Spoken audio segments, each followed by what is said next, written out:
The first generation M16 wasn't a popular weapon when it first came out in 1966 during the Vietnam War. It jammed and malfunctioned extensively, while its predecessor, the heavier M14, fired a 7.62mm round. The M16 shot the 5.56mm. Soldiers and Marines thought that the 5.56mm could not penetrate the dense jungle foliage, and that it didn't have the stopping power the M14 had. M16. Many jams during Vietnam. The M16 was lighter with less recoil. It also had fewer parts and components and was easier to disassemble and clean. But there was that reliability issue. The spent cartridge did not eject well and became stuck in the middle of combat, necessitating a clearing process that could be slow and cumbersome. Nobody wanted to have that happen during a firefight. The Army even conducted a survey in 1967. Asking 1,585 soldiers about their experiences with the M16, and a whopping 80% endured a malfunction, or what the Army called a failure to extract. Soldiers wrote home about the M16 problems, and the family members notified Congress. This resulted in a subcommittee investigation about the M16. The legislators determined that the Army needed to provide all troops with a clearing rod to dislodge jam casings and to ensure the weapon was cleaned daily. The humidity of the jungle was not good for the M16, so it needed regular maintenance. Even though some troops were getting into multi-day battles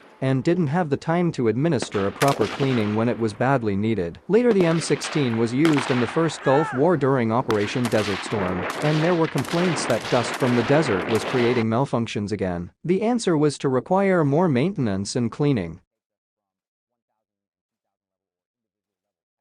Why did we use the 5.56mm round? I was always taught by my drill sergeants that the 5.56mm NATO round was designed for fighting the Soviet Union and Warsaw Pact countries, which were expected to attack in hordes and mass assaults. The thinking went that the 5.56mm would tumble when entering the body and damage more tissue before it exited, leaving more serious wounds. Then the wounded soldier would need to be administered to on the battlefield. This would ideally require enemy troops to disengage from the fight while they evaluated the casualty and performed first aid. Wounding was seen as a good thing too. Even the disparity in troop numbers between the Americans and the communists. Stopping power was still a problem for those who used various M16 variants, such as the M16A2, which could fire in 3-round bursts, and the M16A3, that had fully automatic mode. Soldiers still complained about the lack of heft in the round.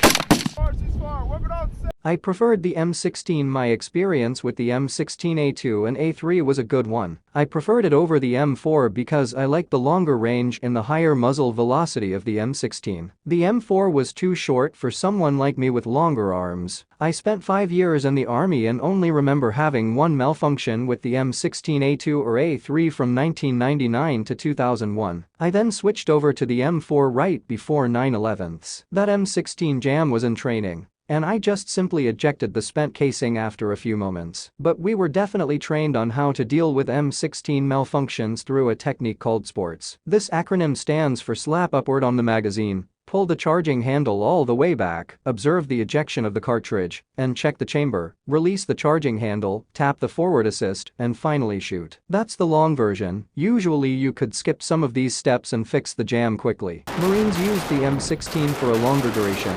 The Marine Corps used the M16A4 during the Second Gulf War, especially during the early days from 2003 until 2005, before they went to the M4 later. The M16A4 has a rail system that allowed for an optic for better accuracy, but the Marines quickly learned that they preferred a shorter barrel for clearing rooms and the collapsible stock of the M4. I like the M16A3 and A4 because that is the weapon that I first trained on. I knew I could hit targets with the iron sights. I still have good memories of it. I even nicknamed it Lucille after B.B. King's guitar. Most soldiers and Marines now prefer the M4 and would never return to the M16. But the M16 deserves an important chapter in the history of the US military.